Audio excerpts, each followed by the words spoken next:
भगवत कथा सुनने से हमारे मन के दोषों की निवृत्ति होती है, हमारी बुद्धि शतोगुणी बनती है। भगवत संवाद श्रवण करने से हमारा अंतःकरण भी शतोगुण प्रधान बनता है। जो सात्विक श्रद्धा में जीता है वो ज्ञान का अधिकारी होता है। एक क्रम है ये साधना का। और उसके बाद में जब बहुत भगवान की कथाओं को गाया, उद्धव जी ने विदुर को कहा, विदुर अब तुम मैत्रेय के पास चले जाओ। भगवान जब गोलोक धाम जा रहे थे ना, उन्होंने मुझे कहा था अगर आपको विदुर मिले तो उसको मैत्रेय के पास भेजना। विदुर जी को बहुत परमात्मा के उपकार याद आने लगे। ठाकुर ने गोलोक जाते समय मुझे मेरा स्मरण किया था। ठाकुर दुर्योधन के 56 भोग छोड़कर, ये कथा भागवत में तो नहीं लेकिन भक्तमाल में आती है, विदुर के घर पधारते हैं। और जो रसिक भाव के उपासक होते हैं, जो भगवत भाव में जीते हैं, उन्होंने तो इन कथाओं को बहुत आनंद से गाया। आज हरि आए विदुर घर पावना, क्या भाव रहा होगा। विदुर जी कृतकृत्य हो जाते हैं। अगणित उपकार है उस परमात्मा के, इसलिए शिकायत मत करो, स्वीकार करो। मैत्रेय मुनि के पास पहुंचे हैं। सुखाय कर्माणि करोति लोके नते सुखम वान्यदुबा परम्बा। जीव सुख के लिए कर्म करता है लेकिन परिणाम में दुख आता है। उन्होंने फिर से समझाया है कि कर्म जो हो रहे हैं वो प्राकृतिक विधा के अनुसार हो रहे हैं। इसलिए अहंकारी जीव जो होता है वो ये समझता है अहंकार विमूढ़ आत्मा कर्ता हम इति मन्यते, ये मैं कर रहा हूं, ये मैंने किया है। लेकिन जो साधक होता है वो समझता है कि नहीं नहीं, गुणा गुणेषु वर्तन्ते, यहां गुण गुणों में बरत रहे हैं। और जो सिद्ध कोटि के महापुरुष होते हैं, 3 प्रकार के जीव जगत में प्रायकर देखने को मिलते हैं, विषयी, साधक और सिद्ध। तो जो विषय प्रवृत्ति के जीव होते हैं वो तो पूरी जिंदगी आसुरी कर्मों में ही अपने जीवन को खो देते हैं। और जो साधक प्रवृत्ति के होते हैं उनको कभी कभी लगता है कि क्या संसार में ही रचे पड़े रहेंगे, थोड़ा कभी कभी भगवान का संकीर्तन भी करना चाहिए, कभी तीर्थ सेवन भी करना चाहिए, कभी कोई पुराण का श्रवण भी करना चाहिए। और फिर ये सब साधन करते करते उसको लगता है कि अब एकांत में मनन करना चाहिए। और मनन करने से जब उसके जीवन में एक मुनि की मानसिकता प्रकट हो जाती है, फिर उसको लगता है पूरा जीवन जानने में लगाएंगे तो जिएंगे कब। तो फिर शास्त्र उसका आचरण बन जाता है और फिर वो जीवन मुक्त हो जाता है। और एक होता है सिद्ध कोटि के महापुरुष, अगर वो गलती करना भी चाहे तो भी उनकी प्रकृति उनसे गलती नहीं करने देती है। तो जो सिद्ध पुरुष होते हैं ना, वो तो नैव किंचित करो मिक्ति युक्तो मन्नेव तत्ववित्, जिसको तत्वानुभूति हो गई है। और याद रखना, तत्व की अनुभूति होती है, तत्व का बखान नहीं किया जाता है, तत्व का बोध होता है। जब परम तत्व में स्थिरता होने के बाद में हम उसको रसस्वादन कर लेते हैं। इसी के लिए बड़े बड़े राजा महाराजा, बुद्ध सोती हुई यशोधरा को छोड़कर, अपने बेटे आत्मज राहुल को छोड़कर, महावीर और अनेक अनेक प्रकार के बहुत जीवन मुक्त महापुरुष, जो जन्म से पूर्ण होता है उसको हम अवतारी पुरुष कहते हैं, और जो साधन करके पूर्ण हो जाता है उसको हम महापुरुष कहते हैं।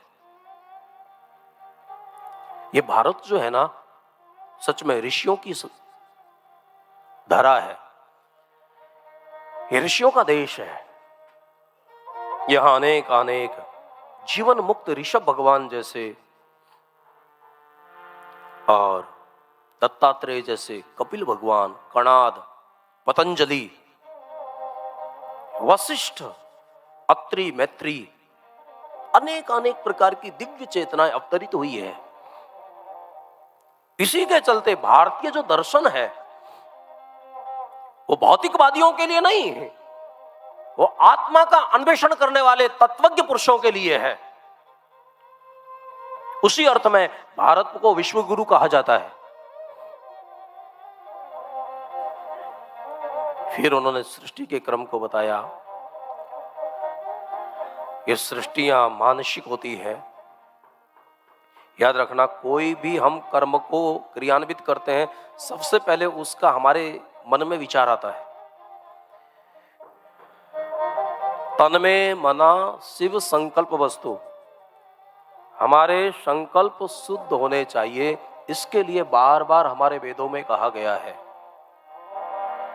तन में मनः शिव संकल्पमस्तु, क्योंकि हमारा संकल्प ही हमारा कर्म बनता है और कर्म भी हमारा प्रारब्ध बनता है और प्रारब्ध से उसका जन्म होता है। ब्रह्मा जी जब सृष्टि का विस्तार करते हैं तो फिर सनक, सनंदन, सनातन और सनत कुमार, ये चारों ऋषियों को प्रकट करते हैं। लेकिन ये अमला होने के कारण इनके मन में कोई वासना नहीं है, इसलिए कर्म नहीं हो पाते इनसे। याद रखना, हम लोगों की जो एक व्यवस्था है ना, यहाँ प्रकृति में बीज से वृक्ष होता है और वृक्ष में फिर से बीज बनते हैं, और ये सृष्टि की परंपरा अनादि काल से ऐसी ही चलती आ रही है। और पूरे अस्तित्व का जो परम बीज है, जो प्रकृति में गर्भाधान करता है, तस्मिन् गर्भ ददाम्यहम्, उसको हमने परमात्मा कहा है, उसको हमने परम पिता कहा है। इसलिए सभी लोग संवेद होकर मंदिरों में आपने देखा होगा, त्वमेव माता च पिता त्वमेव। कभी कभी एक मन में प्रश्न तो उठता है कि मानते हैं कि परमात्मा ने संसार को बनाया है, लेकिन कोई भी चीज बनाते हैं तो बनाने की कुछ सामग्री चाहिए। बिना सामग्री के तो कुछ भी नहीं बनता। अगर हलवा बनाना है तो फिर उसमें घी भी चाहिए, आटा भी चाहिए, मीठा भी चाहिए, ड्राई फ्रूट भी डालना है, तो वो सामग्री चाहिए, तब वो बना के देगा, और उसको बनाने वाला भी कोई चाहिए। मानते हैं कि संसार को परमात्मा ने बनाया है, लेकिन बनाया किस साधनों से है? बहुत विचार करने के बाद में ऐसा प्रतीत होता है कि परमात्मा बनाने की सामग्री कहीं से कहां से लेकर आई है? स्वयं परमात्मा ही संसार बनकर बैठे हैं।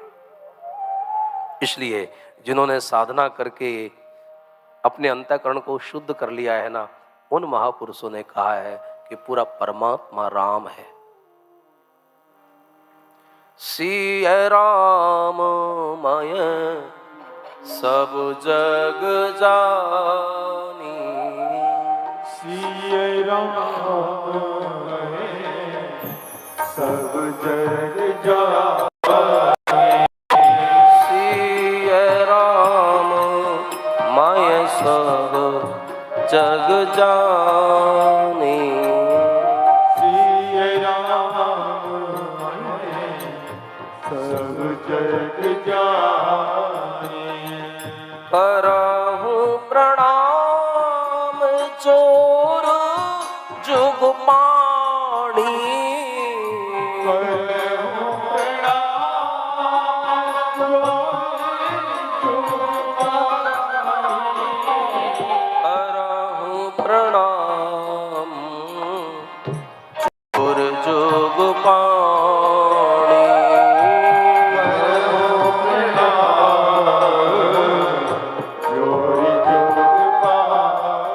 मेरे भाई बहन, यहाँ प्रमाण मत मांगो, प्रणाम करो इस संस्कृति को। हमारी जो वैदिक परंपरा है वो प्रणम्य है, हम प्रमाण मांग रहे हैं। याद रखना, बुद्धि भी प्रकृति का हिस्सा है। अष्टधा प्रकृति में बुद्धि का भी नाम आता है। हम उस बुद्धि से उस पूरे ब्रह्मांड को कैसे समझ पाएंगे? कई लोग सोचते हैं हम जब तक नहीं समझेंगे तब तक हम कैसे माने कि ईश्वर है। और फिर तर्क देते हैं कि जो समझ में आ जाए वो ईश्वर कैसा, जो समझ में ही आ जाए वो ईश्वर कैसा, और जब तक समझ में नहीं आएगा तो हम कैसे माने कि वो ईश्वर है।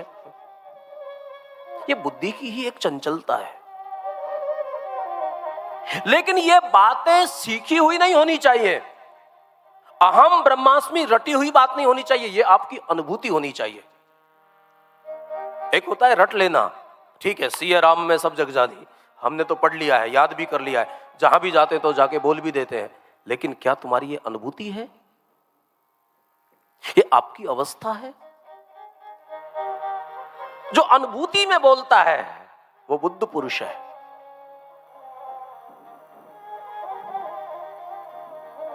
तीन मित्र मिले हैं, भैया परमात्मा कहां है? लगभग भारत देश में तो लोग, वो तो सब जगह है। अच्छा सब जगह है, याद रखना ये जो बड़े बड़े पेड़ दिखते हैं ना, उनके अंदर आप किसी फर्नीचर वाले को पूछो, उसमें बहुत कुछ खिड़कियां दिखती हैं, पलंग दिखते हैं, लेकिन क्या उस वृक्ष पर आप सो पाओगे? परमात्मा तो सब जगह है। दूसरे ने कहा भैया सब जगह नहीं, वो तुम्हारे अंदर भी है। गीता में लिखा है हृदय से अर्जुन तिष्ठति। तीसरे ने कहा कि वो मेरे अंदर है, लेकिन इतना ध्यान रखना जब तक खोजने वाला मैं बचा रहेगा तब तक वो नहीं मिलता है। क्या होता है, साधना करते करते हम जब मनोमय कोश और विज्ञानमय कोश से ऊपर चले जाते हैं तो जो आनंदमय कोश है ना, वो भगवान है। अब ये साधना थोड़ी करना पड़ता है। तो अनेक अनेक प्रश्न हुए हैं और ब्रह्मा जी ने पुनः सनकादिक ऋषियों का जो जीवन है मल रहित है, आवरण रहित है, वासना रहित है। साकार तो बन गया लेकिन अभी इच्छा कुछ नहीं है। पर याद रखना जो परमहंस होते हैं ना, वैसे वाही दृष्टि से देखा जाए तो पागल और परमहंस में कोई फर्क नहीं होता, अंतर नहीं होता है। बस अंतर इतना सा है, एक व्यक्ति ने बुद्धि को माया के चक्कर में खो दिया है और एक व्यक्ति की बुद्धि ने माया का अतिक्रमण कर लिया है। जो माया के पार चला जाता है वो परमहंस हो जाता है। कई लोग ये सोचते हैं कि ज्ञान होने के बाद तो ऐसा थोड़ी है, ज्ञान होने के बाद तो बहुत कुछ बदल जाता है। अरे भैया रहता तो मानव शरीर में ही है, वो भी खाता है, वो भी चलता है, वो भी बोलता है, लेकिन बस यही है कि उसने अपने अंतर के विज्ञान को समझ लिया है और वो हर परिस्थिति में प्रसन्न रहता है। वो प्रसन्नता के लिए कर्म नहीं करता, वो जो भी करता है वो प्रसन्न होकर करता है और हर परिस्थिति में प्रसन्न रहना ये परमात्मा की सर्वोपरि पूजा है। हर स्थिति में खुश रहना, हर स्थिति में सकारात्मक बने रहना, ये सात्विकता की पराकाष्ठा, ये भक्ति का मतलब है। भक्ति करने वालों को चाहिए निज प्रभु में देखें जगत। कर्म योगी अपने समीप परमात्मा को देखता है, ज्ञानी तो अपने अंदर परमात्मा को देख लेता है। लेकिन ज्ञान जो भक्ति योगी है ना, वो सब जगह सिया राम में सब जगह जानी, ये मानी नहीं जानी।